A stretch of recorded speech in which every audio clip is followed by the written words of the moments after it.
Wave optics पढ़ना है।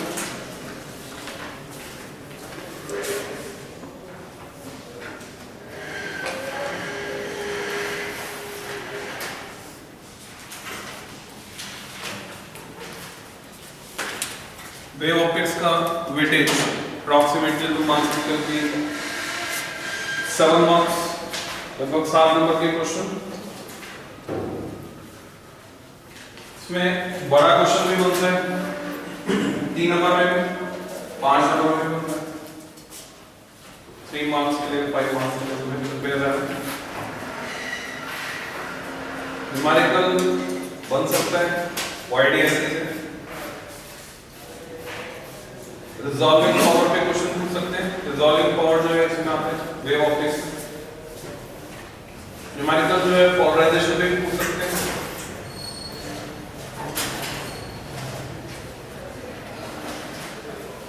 और एक डेरिवेशन तो आ गया, इंटरफेरेंस पे आया चाहे डिफ्रैक्शन पे आया चाहे पोलराइजेशन पे आया या आइगन प्रिंसिपल, 4 हिस्से हैं इसमें, 4 हिस्सों में से कोई ना कोई एक हिस्सा पूछा जाए।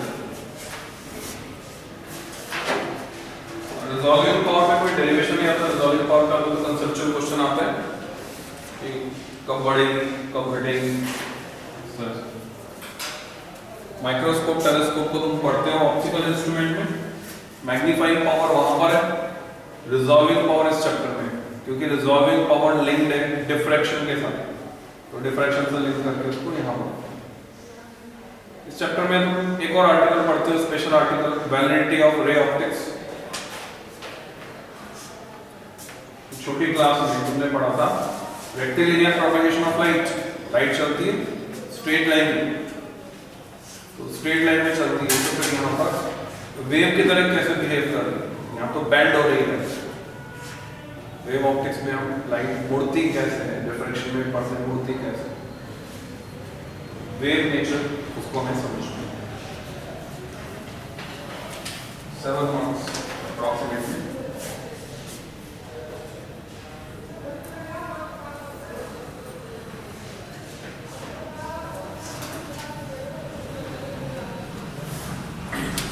शुरू में कुछ थ्योरी दी हुई है चैप्टर में, 2 पेज आगे वो एज इट इज तुम रीड कर सकते हो, तो पूरा इतिहास उसमें तुम्हें पता चलेगा। रे और वेव का डिफरेंस पता चलेगा। पहला जो ब्लू बॉक्स है उसने ये समझाया कि क्लास 6 तक तो तुमको पढ़ाते थे रेक्टिलिनियर प्रोपगेशन, और उसके बाद क्लास 12 में आगे तुम देख रहे हो रेक्टिलिनियर प्रोपगेशन नहीं होता। जानकारी के लिए काफी इंटरेस्टिंग थ्योरी है, वो तुम पढ़ सकते हो।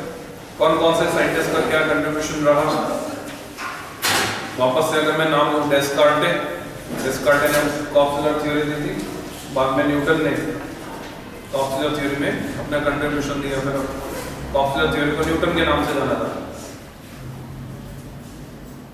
उसके बाद हाइगन ने वेव थ्योरी दी, पर उस समय तक इलेक्ट्रोमैग्नेटिक वेव्स की डिस्कवरी नहीं हुई थी। तो वेव अगर कोई बोलेगा है तो उसको चलने के लिए मीडियम चाहिए। न्यूटन की थ्योरी तो फेल हो गई थी, क्योंकि रिफ्लेक्शन और रिफ्रैक्शन साइमल्टेनियसली जब हो रहे हैं तो उसको एक्सप्लेन नहीं कर पाई थी वो theory.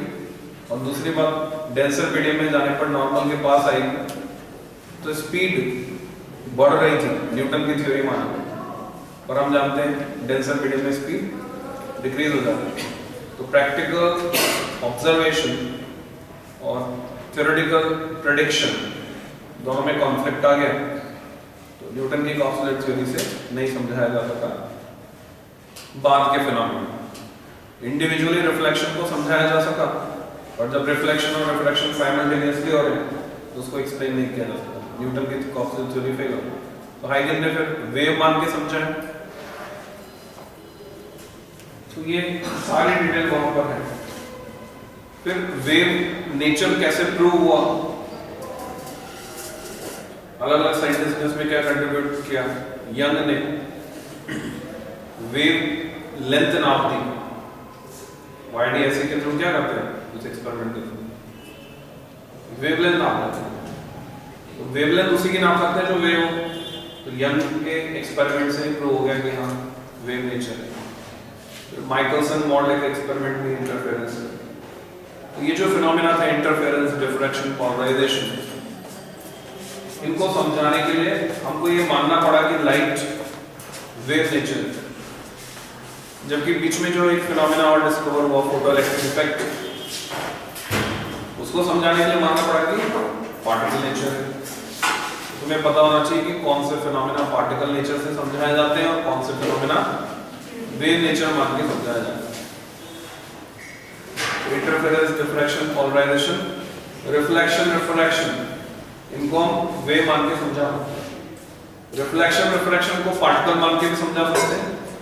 Photoelectric effect, Compton effect, इनका एक्सप्लेनेशन पार्टिकल नेचर के बेसिस पे मिलता है। थ्योरेटिकल आगे इस चैप्टर का सिलेबस स्टार्ट होता है वेव फ्रंट से। इस चैप्टर में पूरा हमें हाइगन प्रिंसिपल को यूज करना है। वेव फ्रंट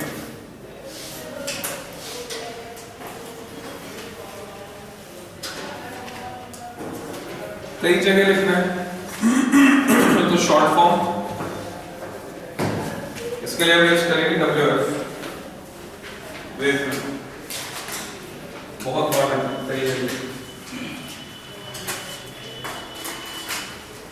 सिंपल सी डेफिनेशन है इसकी, it is the surface of constant phase,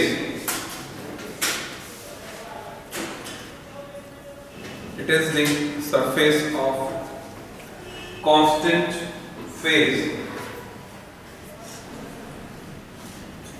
इसको हम डिस्क्राइब भी करके लिखेंगे। पहले इमेज माइंड में स्टोर करो। वेव फ्रंट होता क्या है? पानी भरा हुआ है कहीं पर, पानी में पत्थर फेंका, लहरें बनी। तो वो जो लहरें जिस तरह से प्रोपेगेट कर रही है, उसका जो ज्योमेट्रिकल फॉर्म अगर हम कंसीडर करें तो उसको नाम देते हैं वेव। कि वो कर्व्ड सरफेस धीरे धीरे प्रोपेगेट कर रही है, कर्वेचर बढ़ रहा है कि घट रहा है? बताओ। कर्वेचर घट रहा है, रेडियस ऑफ कर्वेचर बढ़ रही है। ये फैक्ट तुम्हें समझना आना चाहिए टर्मिनोलॉजी के। कर्वेचर कम होते होते, यानी कर्वेचर कम होने का मतलब रेडियस ऑफ कर्वेचर का बढ़ना।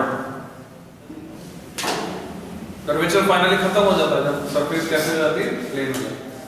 जब ये वेवफ्रंट बहुत बड़ा हो जाता है, बहुत दूर चले जाता है, रेडियस ऑफ कर्वेचर बहुत ज्यादा हो जाती है, तो इसका अगर कोई स्मॉल पार्ट को कंसीडर करो तो कैसे दिखेगा? प्लेन। तो अकॉर्डिंगली हमको टाइप्स ऑफ वेवफ्रंट भी पढ़ना। पहले इसकी डिटेल डेफिनेशन और लिख लेते हैं। हालांकि ये डेफिनेशन सफिशिएंट है अगर तुमसे वेवफ्रंट पूछा जाता है एक नंबर में, तो इतना लिखने पर it is surface of constant phase एक नंबर मिल जाएगा। That is I dot E dot. समझने के लिए और एक्सप्लोर करते हैं इसको।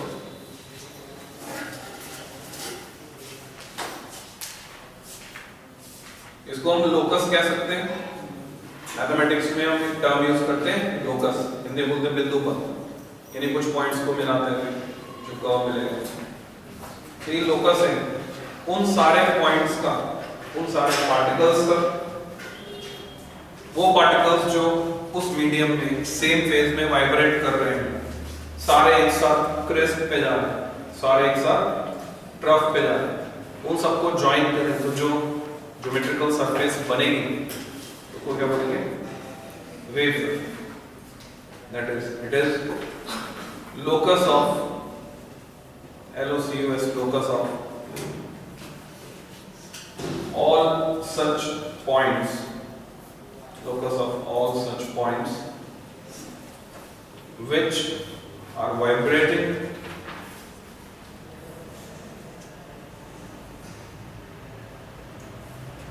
in same phase. A phase का मीनिंग क्लियर होना चाहिए तुमको, angular position same, which are vibrating in same phase. सब एडिंग टाइप्स, कितनी तरह के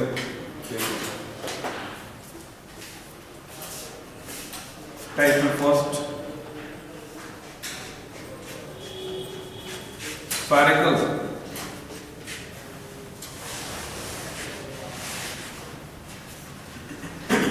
इसका सोर्स कैसा होगा? अगर वेवफ्रंट स्फेरिकल है, पॉइंट्स, उसका डायग्राम बाद में बनाएंगे, पहले लिखेंगे सोर्स। अगर तुमने पानी में पत्थर फेंका है तो पत्थर काम करेगा पॉइंट सोर्स का।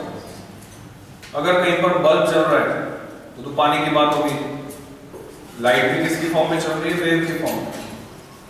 जब फ्रीक्वेंसी बहुत ज्यादा होती है तो उसको रे कह देते हैं, स्ट्रेट लाइन में ट्रैवल करती है। फ्रीक्वेंसी कम होती है तो वेव कह देते हैं। या फिर और भी एक डिस्टिंक्शन है, लाइट ने जो डिस्टेंस ट्रैवल की वो कम है, डिस्टेंस कम है तो उसका जो स्प्रेड है, फैलाव, वो भी कम है। स्प्रेड अगर कम है, उसका फैलाव कम है, तो हम बोलेंगे रे बिहेवियर। जब डिस्टेंस थोड़ी ज्यादा ट्रेवल कर लेती है, फैल जाती है, जहां से निकल के आए उसके कंपैरिजन में बहुत ज्यादा फैल जाती है, जैसे टॉर्च से बीम निकली, बल्ब से निकली, फोकस किया हमने एक स्फेरिकल रिफ्लेक्टर से, पैराबोलिक स्फेरिकल रिफ्लेक्टर से, तो शुरू में तो पैरेलल से जा रही है, अभी स्प्रेड कम हुई है। जब तक कम स्प्रेड हुई है तब तक रे है, जब ज्यादा स्प्रेड हो जाएगी तो बोलेंगे वेव। ये डिस्टिंक्शन। तो सोर्स है पॉइंट सोर्स या बल्ब। पॉइंट सोर्स का एग्जांपल में लिखेंगे, पॉइंट सोर्स, एग्जांपल बल्ब।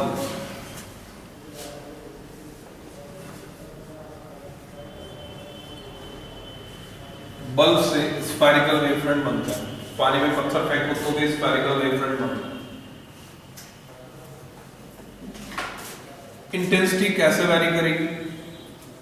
जब भी सोर्स होगा पॉइंट सोर्स, डिस्टेंस बढ़ने के साथ इंटेंसिटी इनवर्स स्क्वायर रिलेशनशिप को फॉलो करेगी।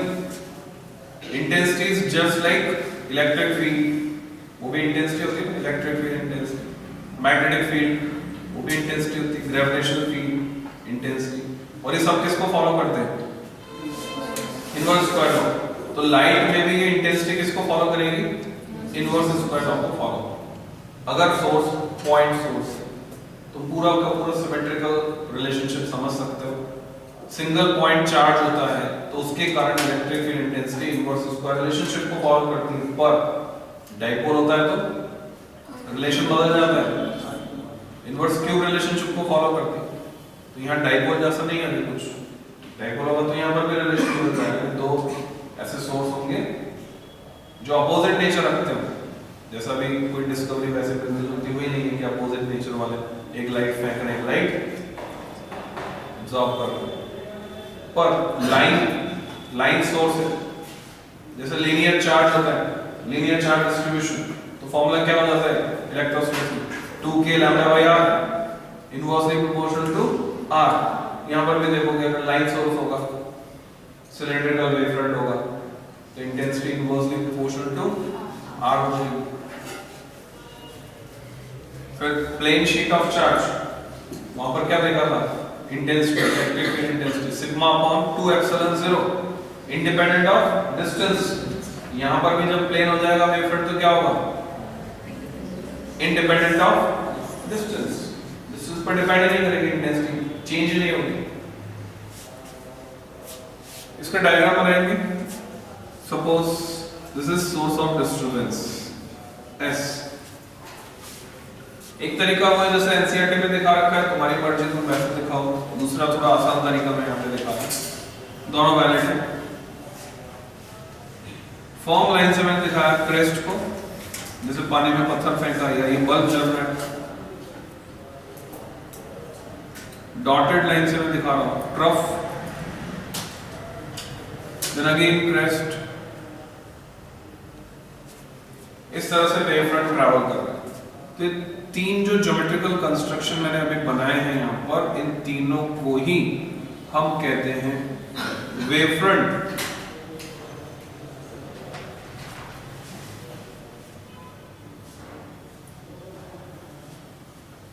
वेव फ्रंट का हर पॉइंट एक नए डिस्टरबेंस को क्रिएट करता है। ये एक नए डिस्टरबेंस का सोर्स होता है जहां से सेकेंडरी वेवलेट्स ट्रैवल करती हैं अलोंग ऑल पॉसिबल डायरेक्शन। अगर मैं ऐसे आर्क खींचता हूं जिसकी टेंजेंशियल सरफेस वेव फ्रंट की नई पोजीशन को रिप्रेजेंट कर रही है, तो इन छोटे छोटे आर्क को हम क्या बोलते हैं? वेवलेट। फॉर एग्जांपल यहां पर एनर्जी का प्रोपगेशन होगा perpendicular to the wave front, wave front की परपेंडिकुलर। ये जो मैंने खींची है स्ट्रेट लाइन एरो जो देखा है, इनको बोलते हैं रे। तो सारी टर्मिनोलॉजी से तुम्हें फैमिलियर होना है। दिस इज रे,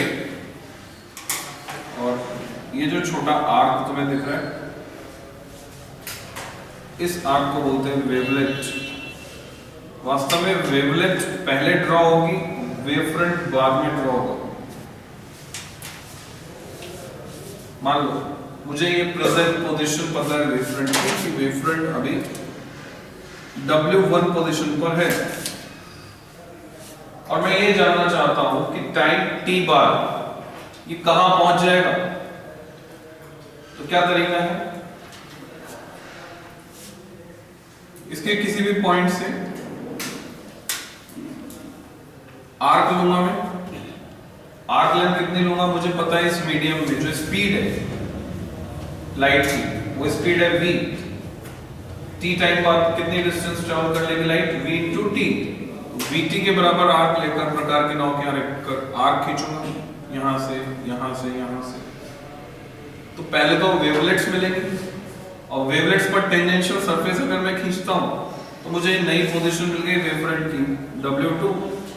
t टाइम बाद, टाइम t डैश बाद निकालनी है W3 एंड सो ऑन। ये तरीका। तो दो नई टर्म तुमने यहाँ पे सीखी। रेस से तो तुम फैमिलियर थे, किरण, वेव फ्रंट और वेवलेट, दो नई टर्म। अब इनसे फैमिलियर हो जाते हैं एक ही बार में हमेशा की। नई टर्म जब आती है ना तो कुछ इंटरेस्टिंग फैक्ट उससे लिंक कर देना। तो इंटरेस्टिंग फैक्ट ये है कि मान लो तुम्हारी फैमिली में, परिवार में किसी के यहाँ कहीं कोई नया मेहमान आने वाला है। अब परेशानी ये है कि उसका नाम क्या रखें। तो दो बिल्कुल नए नाम रखना चाहते हैं परिवार में, आज तक किसी का नाम नहीं हो ऐसा, बिल्कुल नया नाम। वेव फ्रंट को हिंदी में कहते हैं तरंगाग्र, वेवलेट को हिंदी में कहते हैं तरंगिका। तो लड़का है तो तरंगाग्र और लड़की है तो तरंगिका। तो वेव फ्रंट एंड वेवलेट। तो इंटरेस्टिंग फैक्ट लिंक हो गया। अब तुम ये टर्म बोल नहीं सकते। स्फेरिकल वेव फ्रंट को हमने पढ़ लिया। Second type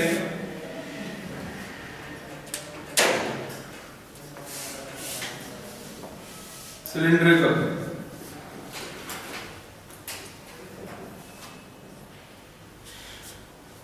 source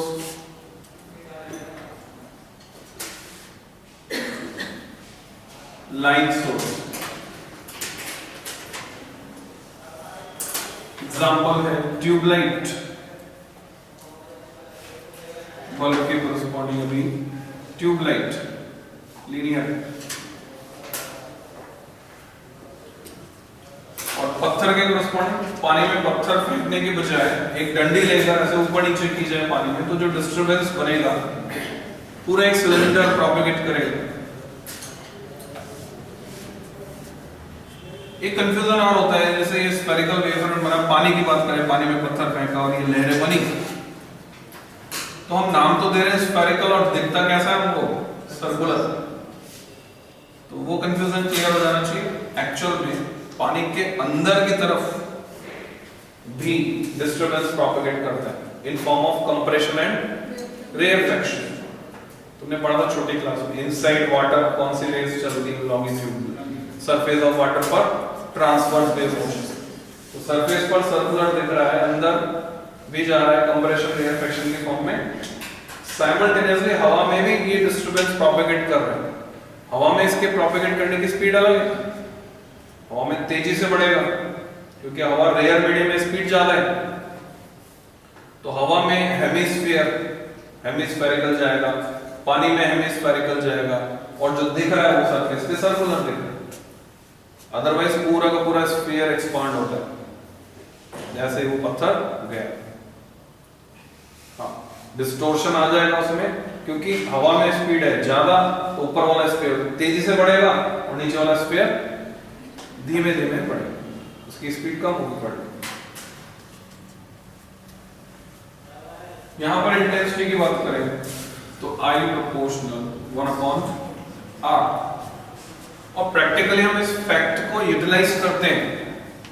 I proportional 1/r2, I proportional 1/r, इसका प्रैक्टिकल रिलेवेंस या फिजिकल सिग्निफिकेंस क्या है। लाइट के टर्म्स में बात करें तो कहीं पर किसी जगह पर हमें रोशनी करनी हमारे पास ऑप्शन है, बल्ब यूज करेंगे, ट्यूबलाइट यूज करेंगे, तो हम प्रेफर करते हैं linear source, line source, tube light, क्योंकि ट्यूबलाइट से जो लाइट निकलेगी वो दूर तक जाएगी, जल्दी खत्म नहीं होगी। और ये बल्ब से जो निकलेगी ये रोशनी जल्दी ही इसकी इंटेंसिटी कम हो जाएगी। तो बल्ब तो पास पास लगाने पड़ेंगे अगर बल्ब लगाते, और ट्यूबलाइट हम दूर दूर लगा सकते हैं। ये तो लाइट के रेफरेंस में होगा। फिर इसको लिंक कर दो साउंड के रेफरेंस में। स्पीकर पॉइंट सोर्स की तरह भी हो सकता है, सिंगल स्पीकर, और स्पीकर लाइन सोर्स की तरह भी हो सकता है, स्ट्रिप। लैपटॉप में क्या आती है स्पीकर की? स्ट्रिप। तुम्हारे मोबाइल फोन में स्पीकर कैसा है? एक नहीं है, दो हैं, दो मिलकर एक लाइन सोर्स बना रहे हैं जहां से तुम सुनते हो। टीवी में क्या आती है स्पीकर की? अंदर होते हैं पॉइंट सोर्स से छोटे छोटे स्पीकर, लीनियर फॉर्म में लगे हुए, मिलकर क्या बना रहे हैं? Line source. लाइन सोर्स बनाते हैं इंटेंसिटी, उसको फॉलो करें। पॉइंट सोर्स ऑफ इंटेंसिटी, इसको फॉलो करें। एलईडी की ट्यूबलाइट आती है, एलईडी अपने आप में क्या है? Point source. लाइन से एलईडी लगा दी तो लाइन सोर्स। अब इंटेंसिटी उस रूल को फॉलो करो, तो प्रैक्टिकली हम इस फैक्ट को यूज करें। सिलेंडर कैसे दिखाएंगे? ये लाइन सोर्स, ये पूरा का पूरा सिलेंडर एक्सपांड हो,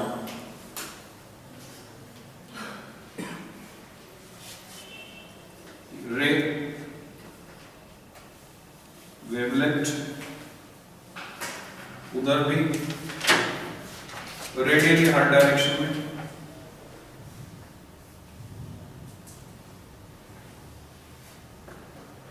इधर भी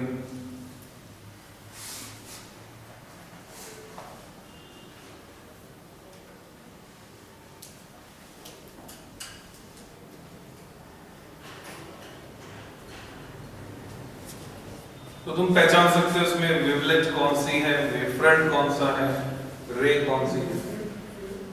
ये आर्क है वेवलेट, ये सिलेंडर की सरफेस जो फैलती जाएगी वो वेवफ्रंट है, और रेज है।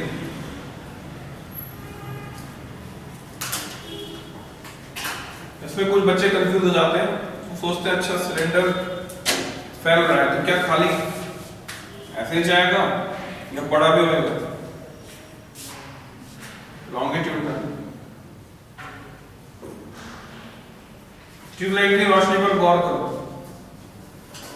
ये ट्यूबलाइट है यहां जल रही है, तो क्या इसकी रोशनी सिर्फ ऐसे जाएगी या ऐसे जाएगी? चलेगी ना, ये सिलेंडर ऐसे भी चलेगा।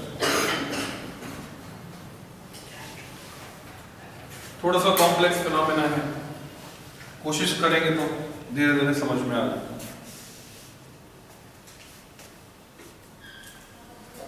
तीसरी तरह का वेवफ्रंट, थर्ड टाइप,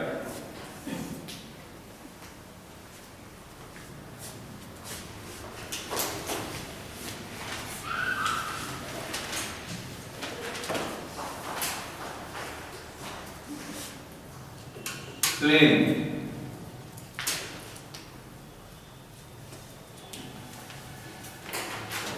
सोर्स तो दो ही तरह के हैं, या तो पॉइंट सोर्स या तो लाइन सोर्स। पर जब ये वेवफ्रंट बहुत दूर पहुंच जाता है, सपोज एक तालाब है या झील है, एक किनारे तुम्हारा दोस्त बैठा है, दूसरे किनारे तुम बैठे हो, उसने पानी में पत्थर फेंका, लहर बनी, लहर तुम तक आते आते कैसे हो जाएगी?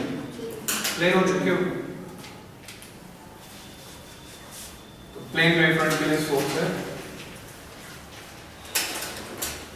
या तो हम यूज करेंगे डिस्टेंट वर्ड, डिस्टेंट पॉइंट और लाइन सोर्स, या फिर बोलेंगे पॉइंट और लाइन सोर्स एट इंफिनिटी, बहुत दूर। डिस्टेंट पॉइंट और लाइन सोर्स। इंफिनिटी का कंसेप्ट क्लियर होना चाहिए। जहां से बैठकर तुम इस बोर्ड को देख रहे हो, बोर्ड तुम्हारे लिए फाइनाइट है, इंफिनिटी कोई जगह नहीं होती। रिलेटिविटी का कंसेप्ट काम करता है इंफिनिटी के साथ। तुम यहां अगर खड़े हो जाओ और मैं तुमसे कहूं बिल्कुल ऐसे देखो, अब तुम ऊपर देखोगे तो बोर्ड है, दाएं बाएं नीचे, तो यही बोर्ड जो वहां बैठकर देखने पर तुम्हारे लिए फाइनाइट है, यहां से देखने पर इनफाइनाइट है। कैपेसिटर की प्लेट्स इतना पास पास होती हैं, वैसे हम देख रहे हैं कैपेसिटर तो छोटा सा है, तो उसकी प्लेट्स इनफाइनाइट कैसे हो सकती है? वैसे इनफाइनाइट नहीं है, पर उस पॉइंट के बारे में सोचो जो दोनों प्लेट के बीच में है, इतनी तो पास है वो। अब वो पॉइंट वहां से अगर कोई देख रहा है ऑब्जर्वर, तो चारों तरफ क्या है? कैपेसिटर की प्लेट क्या होगी? इनफाइनाइट। ऐसे सिचुएशन में जो इंटेंसिटी है, इसका एग्जांपल लिखने की जरूरत नहीं, अंडरस्टूड है, पॉइंट और लाइन सोर्स एट इंफिनिटी, खुद ही एग्जांपल हो जाएगा जो दूर से आया। I proportional r raised to power 0। अब इसकी इंटेंसिटी चेंज होना बंद हो जाती है, ये भी फिर से एक इंपॉर्टेंट फैक्ट। यहाँ इंटेंसिटी घट रही है, यहाँ भी घट रही है। अब ऐसा क्या हो गया कि अब इंटेंसिटी में कोई चेंज नहीं आ रहा। पहले या तो ये डाइवर्ज हो रहा था, डाइवर्ज हो रहा था, डाइवर्ज हो रहा था, डाइल्यूट हो रहा था।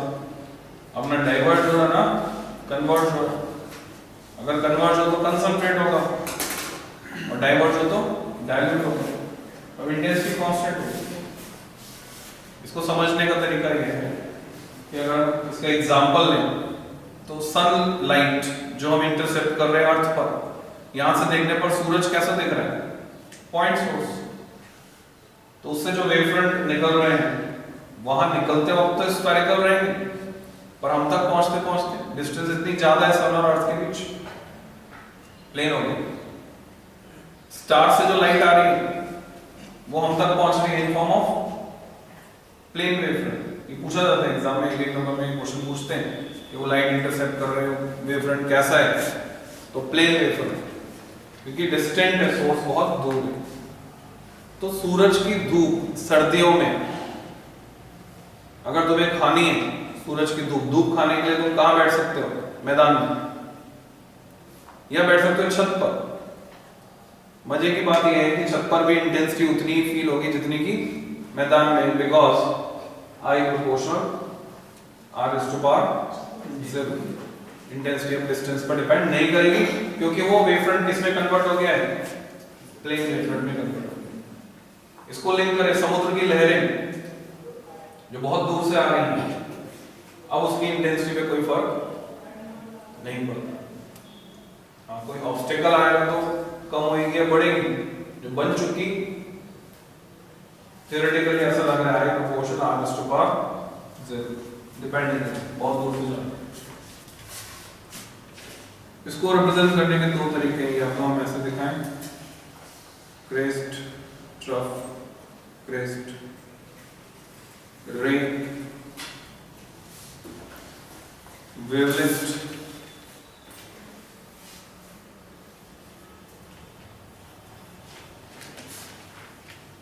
या फिर पूरे प्लेन को ही चलता हुआ दिखाए। ये प्लेन बना है, प्लेन मतलब एरोप्लेन नहीं, कोई सतह, समतल सतह, और हम दिखा रहे हैं प्लेन मूव कर रहा है इस डायरेक्शन में। दोनों रिप्रेजेंटेशन है प्लेन वेव फ्रंट।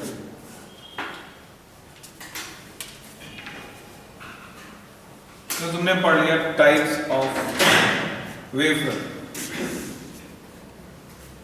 अच्छा, एक और मजेदार बात है,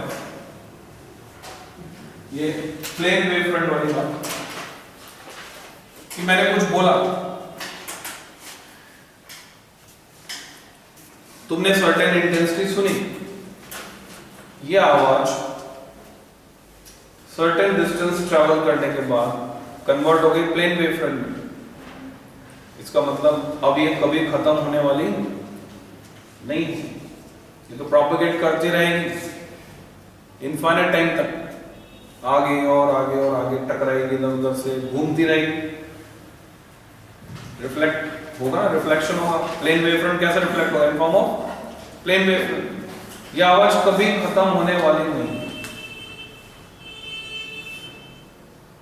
तो साइंटिस्ट कोशिश कर रहे हैं बहुत धीमे, और उसकी इंटेंसिटी भी कम होने वाली नहीं, एक लिमिटेड लेवल पे जाकर कांस्टेंट। तो वो आवाजें ढूंढने की कोशिश कर रहे हैं। पहले कभी किसी ने कुछ कहा था, मान लो कृष्ण ने गीता का उपदेश अर्जुन को दिया था, तो कृष्ण की वो आवाज ढूंढ रहे हैं। आने वाले टाइम में तुम ऐसे कई रहस्य उद्घाटन देखोगे, साइंटिस्ट ऐसी ऐसी नई नई चीजें ढूंढ के निकालेंगे।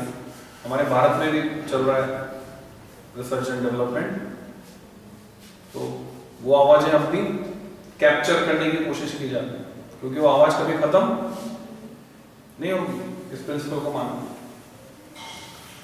तो हमें फिर सावधान रहना चाहिए, हमारे मुंह से कोई गंदे शब्द नहीं निकलने चाहिए, क्योंकि अगर आवाज कभी खत्म नहीं होती तो उसका इफेक्ट भी रहेगा।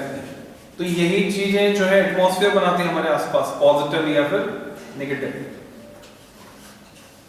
जैसे विचार होता है, तो विचार से आवाज बनेगी, जो विचार जो सोचेंगे वही बोलेंगे, और जो बोलेंगे वो फिर खत्म नहीं होता। तो खत्म नहीं होता तो हमें सोच समझ के सोचना होगा और सोच समझ के बोलना होगा। सोचना भी सोच समझ के होगा। तो हमने वेव फ्रंट को पढ़ा। तुमसे 1 नंबर 2 नंबर में सवाल पूछे जाते हैं कि कोई पर्टिकुलर टाइप का वेव फ्रंट किसी लेंस पर इंसिडेंट है, किसी मिरर पर इंसिडेंट है, किसी प्रिज्म पर इंसिडेंट है, तो बताओ उससे निकलने के बाद उसका शेप कैसा होता है। उसका डायग्राम एनसीईआरटी में बना हुआ है, सब आइडिया।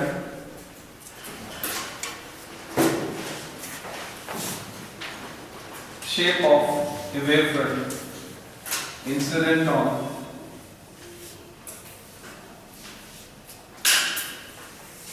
थोड़ा सा मॉडिफाई करो तो shape of spherical wave front, मान लिया कि स्फेरिकल वेव फ्रंट जाता है incident. Shape of spherical wave front incident on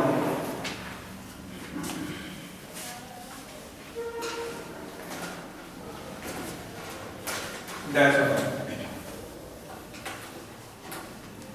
थोड़ा सा और मॉडिफाई करो, थोड़ा इसको आसान बना देते हैं। स्फेरिकल काट के प्लेन कर दो। काटने में भी एक्सपर्टीज होनी चाहिए तुम्हारी, सिंगल एक लाइन से काटो। काटने पर भी ऐसा देखिए कि कुछ भी वहां पे गंदा नहीं हो, नीट वर्क के देखिए, काटना भी सफाई से। तो अभी हेडिंग क्या हो गया, थोड़ा सा चेंज हो गया। Shape of plane wave front incident on dash. First convex lens, इसके कॉन्ट्रेरी तुम्हें खुद तैयार करना है। अगर कॉनकेव लेंस हो तो कैसा होगा, वो क्या करेंगे। कॉन्वेक्स लेंस में बना के बताता हूं। ये कॉन्वेक्स लेंस, कॉन्वेक्स लेंस का मतलब डबल कॉन्वेक्स, बाई कॉन्वेक्स। इस पर एक प्लेन वेव फ्रंट इंसिडेंट है। प्लेन वेव फ्रंट को हमने ऐसे लिखा,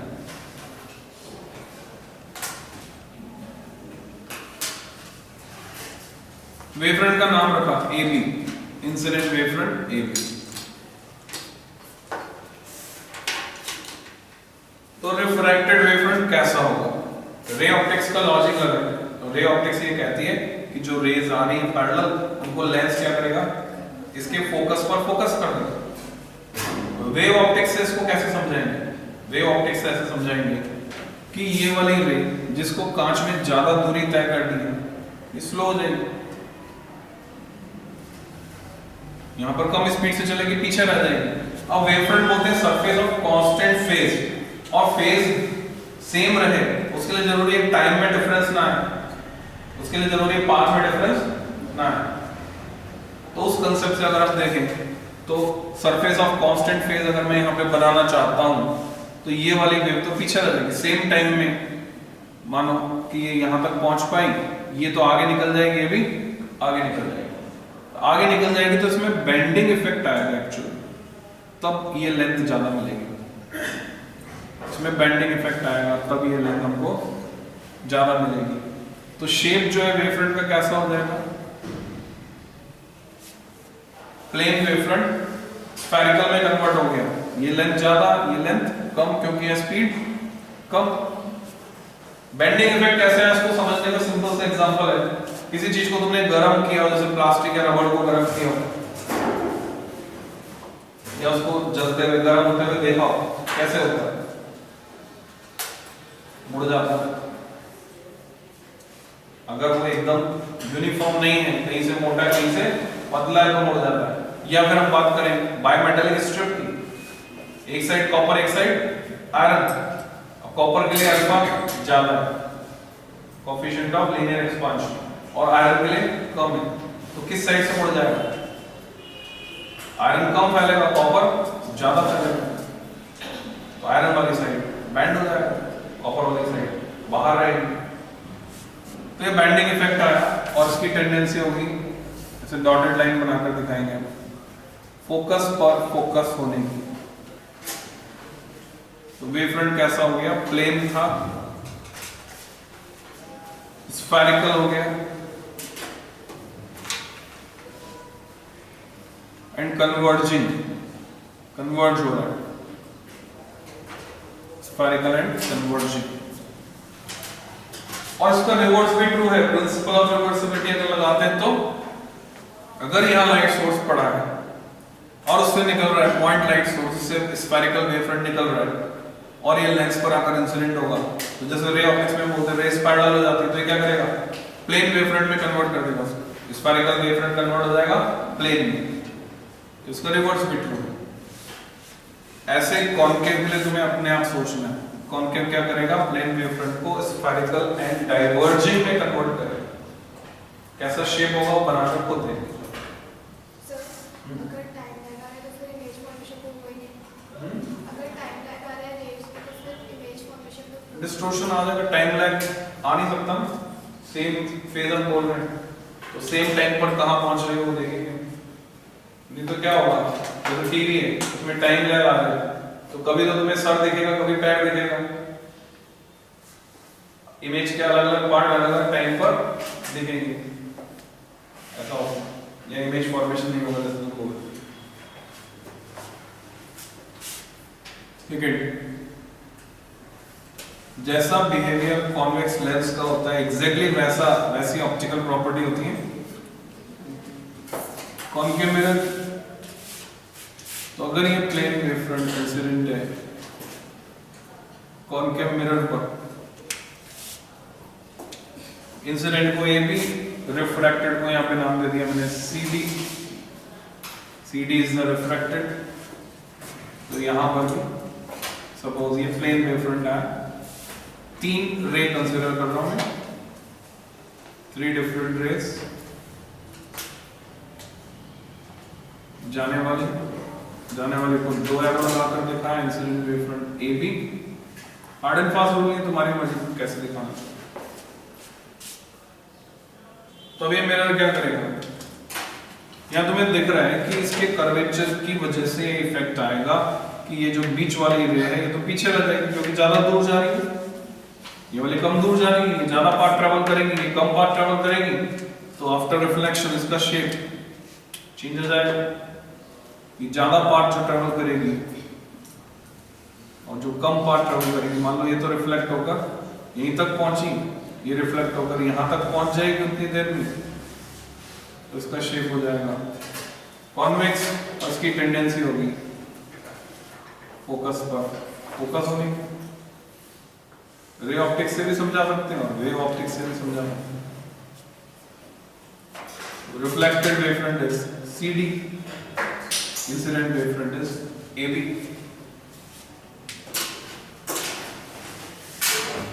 ऐसे तुम प्रेडिक्ट कर सकते हो। कॉन्वेक्स मिरर हो तो क्या होगा, कॉन्वेक्स मिरर का कुछ बना। अच्छा, इसका उल्टा भी सही है, इसी के उल्टे को हम यूज करते हैं किसमें, हेडलैम्प ऑफ व्हीकल्स में। अगर फोकस पर बल्ब जला देंगे तो क्या होगा, कैसी लाइट मिलेगी, पैरेलल। कॉन्केव रिफ्लेक्टर है, स्फेरिकल पैराबोलिक यूज करते हैं क्योंकि एक ही सिंगल फोकस हो।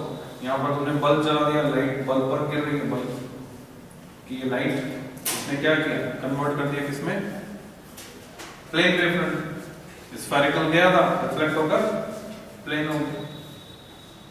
अब एक लाइट बीम मिलती है, जो सर्च लाइट होती है इसमें भी ऐसे होता है।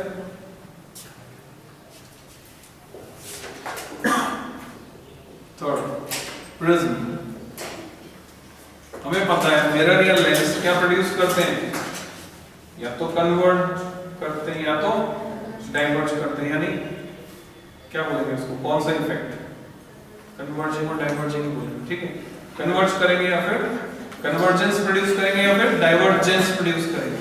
जबकि प्रिज्म क्या करता है, डेविएशन एंड डिस्पर्शन, ये सब पता है। तो प्रिज्म क्या करेगा, ये प्रिज्म, प्रिज्म का प्रिंसिपल सेक्शन, इस पर कोई वेवफ्रंट इंसिडेंट है, प्लेन वेवफ्रंट, ये आ गया प्लेन वेवफ्रंट AB, ये इंसिडेंट, ये तो रेज है। वेवफ्रंट कौन सा है, रेज के परपेंडिकुलर।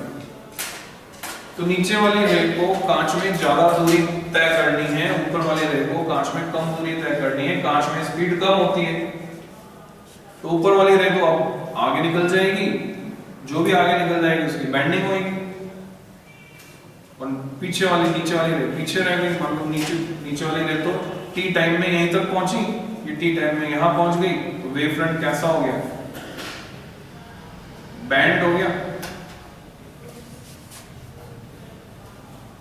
सीधा सीधा जा रहा था, बैंड हो गया। प्रिज्म ने क्या प्रोड्यूस कर दिया, डेविएशन। रे ऑप्टिक्स से तो हम समझाते हैं डेविएशन कैसे प्रोड्यूस करता है, वेव ऑप्टिक्स से भी हम समझा सकते हैं प्रिज्म कैसे डेविएट कर देता है। तो refracted wavefront CD, incident wavefront AB।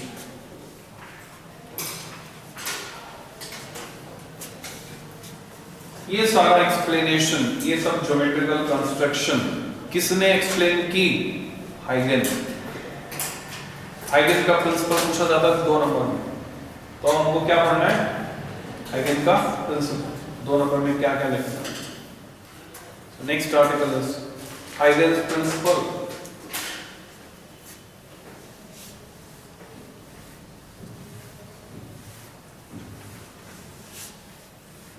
दो नंबर के हिसाब से काफी थ्योरीज में इसमें लिखी होगी, पॉइंट्स में मैं लिखाऊंगा, जो मैं हाइगन प्रिंसिपल में डैश लगा था।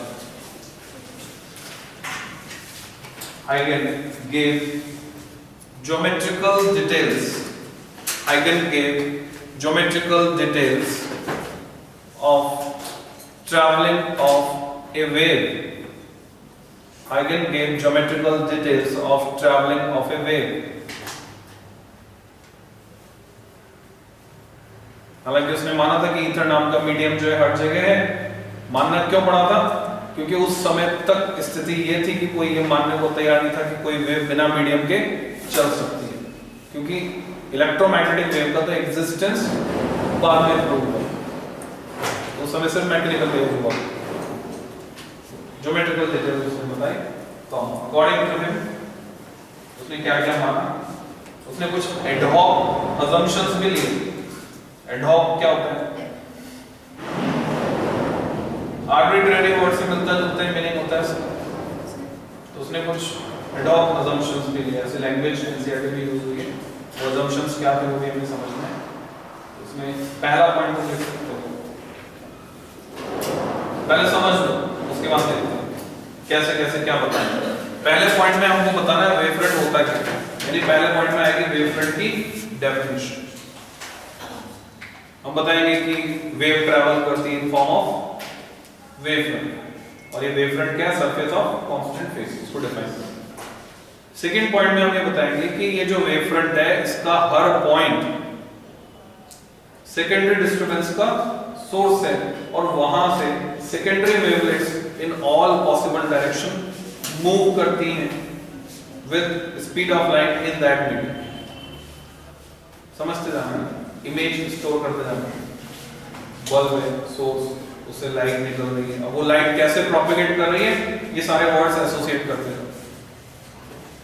तीसरे पॉइंट में हम ये बताएंगे कि अगर हमें वेवफ्रंट की प्रेजेंट पोजीशन पता है कि अभी वेवफ्रंट यहां पर है, तो टी टाइम बाद ये कहां पर होगा, इसकी फ्यूचर पोजीशन जानने के लिए जो एक्सरसाइज हम करते हैं वो डिस्क्राइब करेंगे। इसकी फ्यूचर पोजीशन जानने की एक्सरसाइज ये है कि हम टी टाइम बाद की जो सेकेंडरी वेवलेट्स मिलेंगी, उन सेकेंडरी वेवलेट्स का आउटर एनवलप, बाहर का खोल अगर लें, टेंजेंशियल सरफेस लें, तो वो टेंजेंशियल सरफेस किसको रिप्रेजेंट करेगी, टी टाइम बाद की पोजीशन।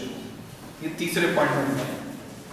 चौथे पॉइंट में हम वो फैक्ट बताएंगे जो शुरू में मैं डिस्कस कर रहा था कि पानी में पत्थर फेंका तो ऊपर वाला हिस्सा तो ज्यादा फैलेगा और नीचे वाला हिस्सा कम फैलेगा, क्योंकि पानी में स्पीड कम है, हवा में स्पीड ज्यादा है। तो यहां पर हम इस फैक्ट को शामिल करते हैं कि अगर मीडियम होमोजीनियस है, एक जैसा है, यानी सभी डायरेक्शन में स्पीड सेम है, तो ऐसे सिचुएशन में वेवफ्रंट का शेप सिमेट्रिकल होगा, और अगर मीडियम होमोजीनियस नहीं तो वेवफ्रंट का शेप सिमेट्रिकल नहीं होगा। जिस डायरेक्शन में स्पीड ज्यादा मिलेगी उधर डिस्टॉर्शन आ जाएगा, मतलब आगे भाग जाएगा पैर। और वेव की जो एनर्जी है वो कैसे ट्रैवल करेगी, वेव की एनर्जी ट्रैवल करती है along the ray perpendicular to the wavefront. Wavefront के परपेंडिकुलर रे के डायरेक्शन में एनर्जी ट्रैवल करती है। इन सारे फैक्ट्स को समराइज करके हमको लिखना है इन फॉर्म ऑफ हाइगन प्रिंसिपल। ये सारी बातें बताएं। पहला पॉइंट तुम लिख सकते हो, एवरी लाइट सोर्स, लाइट के बारे में बात करेंगे साथ। Every light source acts, acts as a source of disturbance। Wave अगर बनेगी तो कैसे बनेगी, वेव किसको बोलते हैं, पीरियोडिक डिस्टर्बेंस को बोलते हैं। तो सोर्स चाहिए डिस्टर्बेंस। सोर्स के बारे में बेसिक डिटेल तुम्हें पता होनी चाहिए। Primary source of light is sun, बाकी सब सेकेंडरी। जुगनू है क्या सोर्स, लाइट सोर्स। जुगनू समझते हो, जुगनू लाइट सोर्स, उसके पेट में चलने वाली बायोकेमिकल रिएक्शन की वजह से लाइट निकलती है, रोशनी निकलती है। बाकी सब सोर्स सेकेंडरी है, और सन जो है वो प्राइमरी सोर्स। तो हर एक लाइट सोर्स एक डिस्टर्बेंस क्रिएट करेगा। कंटिन्यू करेंगे। This disturbance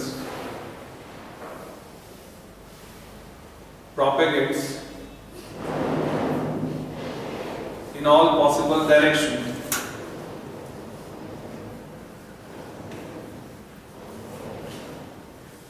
in form of wavefront. Propagates in all possible directions in form of wavefront, which is surface of constant phase. Wavefront की डेफिनेशन रिपीट कर दी हमने यहां पे, which is surface of constant phase.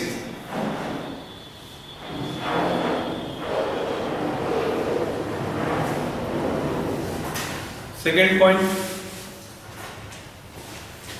every point of wavefront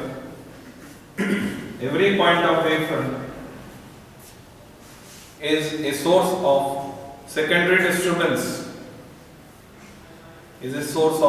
disturbance, from from which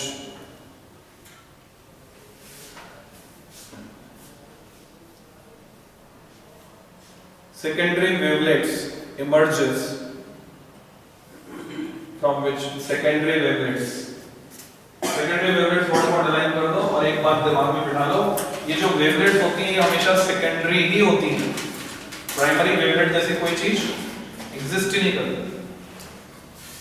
wavelet अगर कहीं word आ रहा है तो वो सब क्या है, सेकेंडरी।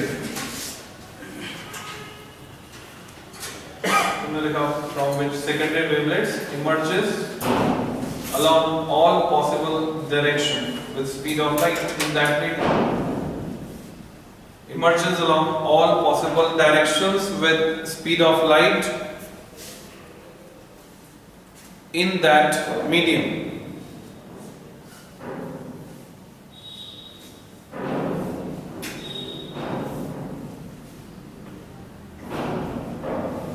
तीसरा पॉइंट,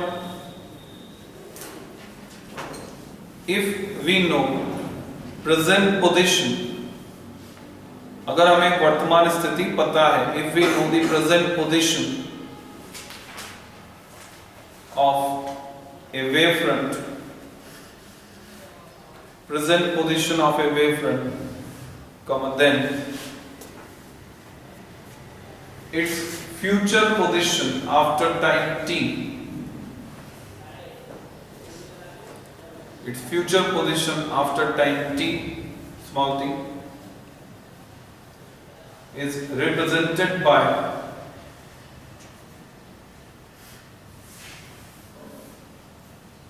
outer envelope को ब्रैकेट में बंद करो, outer envelope ब्रैकेट में बंद, अब लिखोगे tangential surface drawn on secondary wavelets after time t, tangential surface drawn on secondary wavelets after time t.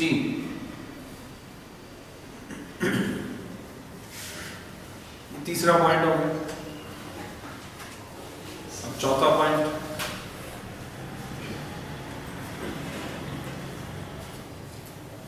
the energy of a wave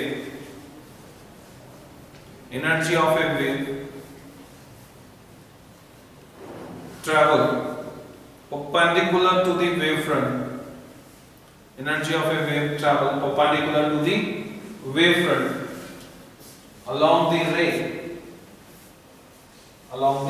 ray,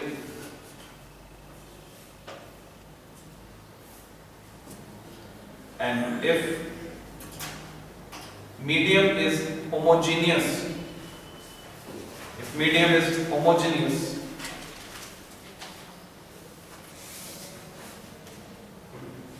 then shape of wavefront remain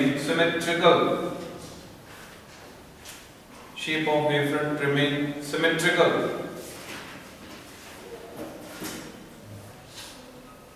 जो भी बात नहीं समझ में आई पूछो। अब तुम्हारी एबिलिटी बढ़ जानी चाहिए इस लेक्चर के बाद, तुम्हारी एबिलिटी किस तरह से बढ़ जाएगी, हाइगन प्रिंसिपल कभी भी कोई पूछ ले तो अगर ये 4 पॉइंट तुम्हारे दिमाग में बैठ गए हैं तो तुम इसको डिस्क्राइब कर सकते हो। अभी तक सिचुएशन ये थी कि रटना पड़ रहा था, तो वो सिचुएशन चेंज हो जानी चाहिए। अगर पहले समझ में आ गई तो बहुत अच्छी बात है। हाइगन प्रिंसिपल क्रिस्टल क्लियर हो जाना चाहिए, क्या बता रहा है, वेवफ्रंट क्या है, वेवफ्रंट से फैमिलियरिटी का लेवल बढ़ जाना चाहिए, हर तरह के वेवफ्रंट के बारे में तुम जानो।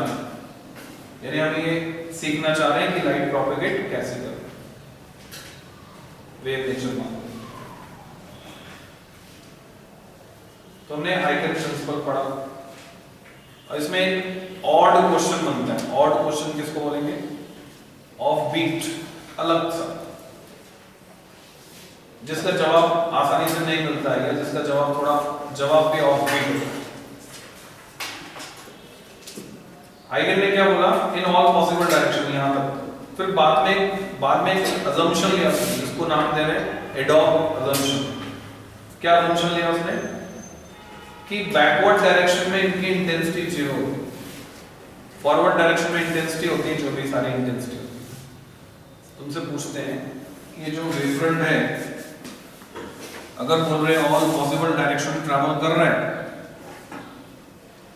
सोर्स, क्रेस्ट, ट्रफ, क्रेस्ट, हर पॉइंट सेकेंडरी डिस्टर्बेंस का सोर्स है। सपोज दिस पॉइंट, यहां से सेकेंडरी वेवलेट्स निकल रही हैं अलोंग ऑल पॉसिबल डायरेक्शन, इधर भी जाएगी, इधर भी जाएगी, इधर भी जाएगी, इधर भी जाएगी, इधर भी जाएगी, तो एनर्जी वापस बैकवर्ड डायरेक्शन में प्रोपेगेट करना शुरू हो जाएगी।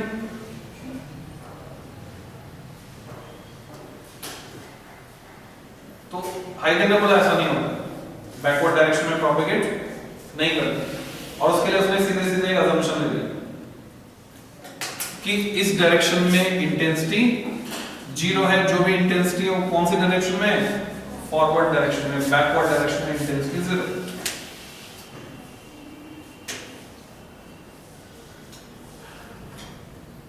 डे टू डे लाइफ में अगर लिंक करें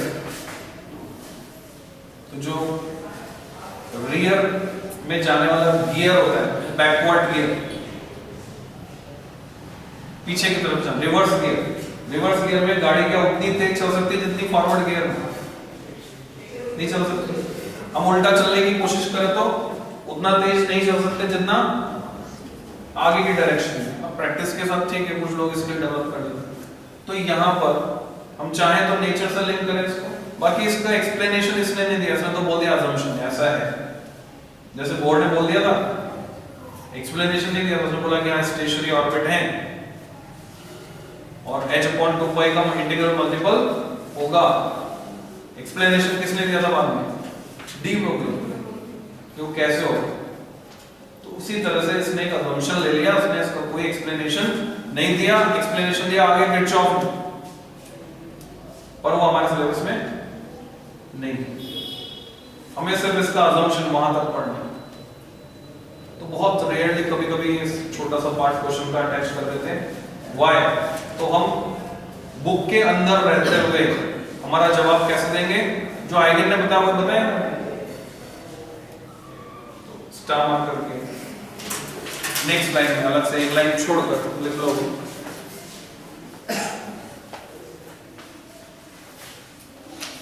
Eigen explain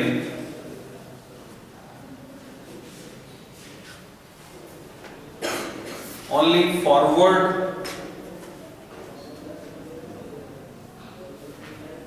motion of secondary wavelets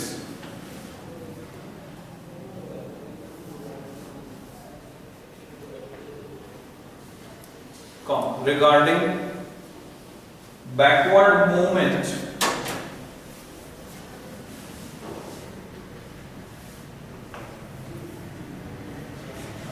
he had taken, grammar सही है तो सही कर देना, he had taken an ad hoc, ADHOCK, CK होता है कि सिर्फ C होता है, K नहीं आता, ad hoc assumption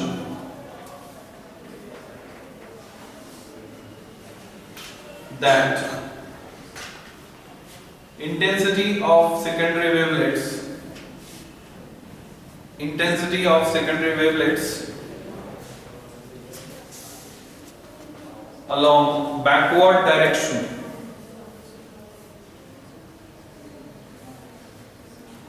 is 0. Intensity of secondary wavelets along backward direction is 0. आज के लिए काफी है, नेक्स्ट टर्न पे आगे पढ़ते हैं।